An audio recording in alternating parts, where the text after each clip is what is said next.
আসসালামু আলাইকুম। আমি মোহাম্মদ রবিউল ইসলাম, পাবনা জেলা ঈশ্বরদী থানার সলিমপুর ইউনিয়নের চরমিরকামের গ্রামে আমার বাড়ি। আমার লিচুর গাছের সংখ্যা আছে প্রায় 110-20টা মতো। আমি নিউ এরা ফাউন্ডেশন থেকে এই লিচু চাষের জন্যই আর্থিক সহযোগিতা প্রায় 4 লাখ টাকা নিয়েছি। তো আল্লাহর রহমতে এই সহযোগিতা নেওয়ায় আমার যথেষ্ট ভালো, লিচুর অবস্থান আল্লাহর রহমতে ভালো।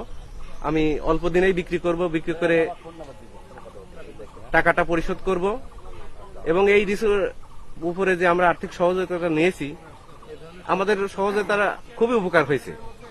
আর এই জাতীয় সহযোগিতা যদি নেওয়ার এটা অব্যাহত রাখে, আমাদের মতো প্রান্তিক কৃষকরা যারা, তারা অনেক উপকৃত হবে ইনশাআল্লাহ।